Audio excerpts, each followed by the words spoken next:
महाराष्ट्रात सुरू असलेल्या हिंदी सक्ती विरोधात रविवारी 29 जून 2025 रोजी महाड शहरातील छत्रपती शिवाजी महाराज चौकात शिवसेना उद्धव बाळासाहेब ठाकरे पक्षाच्या वतीने आंदोलन करण्यात आले। आंदोलनादरम्यान राज्य शासनाच्या त्रिभाषा सूत्री कार्यक्रमांतर्गत हिंदी भाषा सक्ती संदर्भातील अध्यादेशाची होळी करून सरकार विरोधी घोषणा देत निषेध नोंदवण्यात आला। तसेच येत्या 5 जुलै रोजी होणाऱ्या मोर्चाला महाडकर नागरिकांनी सुद्धा मोठ्या संख्येने उपस्थित राहावे असे आवाहन करण्यात आले। या आंदोलनाला पक्षातर्फे सहसंपर्क प्रमुख राहुल, उपजिल्हा प्रमुख पद्माकर मोरे, विधानसभा संपर्क प्रमुख अमित मोरे, विधानसभा संघटक सुभाष मोरे, तालुका प्रमुख आशिष फळसकर, संपर्क प्रमुख रघुवीर देशमुख, तालुका महिला संघटिका वर्षा कालप, शहर प्रमुख मंगेश देवरुखकर, युवासेना जिल्हाधिकारी चेतन पोटफोडे, महाड शहर महिला संघटिका तृप्ती रत्नपारखी आदी पदाधिकारी व सदस्य उपस्थित होते। यावेळी रघुवीर देशमुख आणि बाळ राहुल यांनी माध्यमांशी संवाद साधला।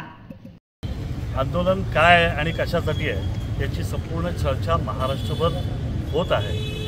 वातावरण पेटलेलं आहे, तापलेलं आहे। मुळामध्ये छत्रपती शिवरायांच्या या महाराष्ट्रामध्ये हिंदी भाषेची सक्ती करतायत तुम्ही। छत्रपती शिवाजी महाराजांचं नाव घेता, जरा सुद्धा शरम वाटत नाही तुम्हाला?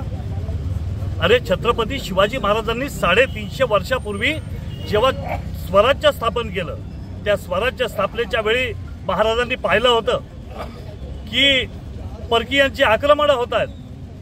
डच, फ्रेंच, पोर्तुगीज यांचं साम्राज्य तिकडे होत आहे। हिंदी भाषिकांचं तिथं साम्राज्य निर्माण झालं होतं। अशा वेळेला फारसी भाषा ही 100% राजभाषा म्हणून मान्यता पावली होती। पण छत्रपती शिवाजी महाराजांनी ज्या वेळेला सिंहासनावर बसले त्यावेळेला हनुमंतरावांच्या वतीने मराठी शब्दकोश तयार केला आणि खऱ्या खुऱ्या अर्थाने मराठीला अभिजात दर्जा जर दिला असेल तो कोणी छत्रपती शिवाजी महाराजांनी दिला होता। आणि त्याची तुम्ही छत्रपतींचं नाव घेऊन आज पायमल्ली करताय। मराठी भाषेवरतीच अन्याय का? ज्या वेळेला या महाराष्ट्र राज्याची आणि संपूर्ण राज्यांची निर्मिती झाली त्यावेळेला भाषावार प्रांत रचना झाली। एक तर मराठीवरती अन्याय केला, मराठी माणसांवरती अन्याय केला। कारवार, बेळगाव या प्रांत अजूनही कर्नाटकामध्ये आहेत, हा मुद्दा वेशीला टांगलेलाच आहे। परंतु आज तुम्ही हिंदी भाषा आणि कुणाचं लांगुल चालन करताय? महाराष्ट्रातल्या नेत्यांनो, कुणाचं तुम्ही कुणाच्या सत्तेसाठी कुणाचे पाय चेपताय तुम्ही? आतापर्यंत 5वी पासून हिंदी होतं, आता तुम्ही 1ली पासून हिंदी करताय।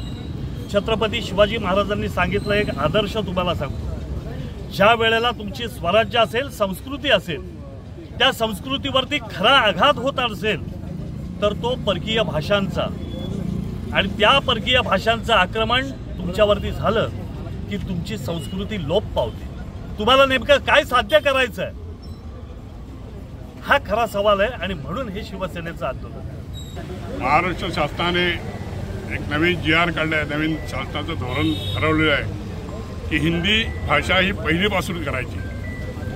खरं म्हणजे 5वी नंतर हिंदी भाषा ही प्रत्येक राज्यामध्ये असते, मग फक्त महाराष्ट्रामध्ये पहिलीपासून हिंदी भाषा का, हा खऱ्या अर्थाने मराठी माणसांना पडलेला प्रश्न आहे। या प्रशासनाने, शासनाने केवळ हिंदी भाषिक लोकांच्या मतावर डोळा ठेवून मुंबईमधल्या हिंदीत सक्ती करण्याचा हा छुपा मार्ग आहे।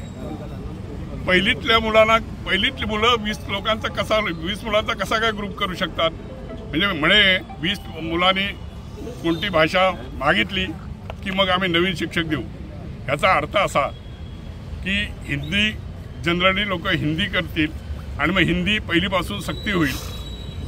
महाराष्ट्रामध्ये फक्त हिंदीची सक्ती का?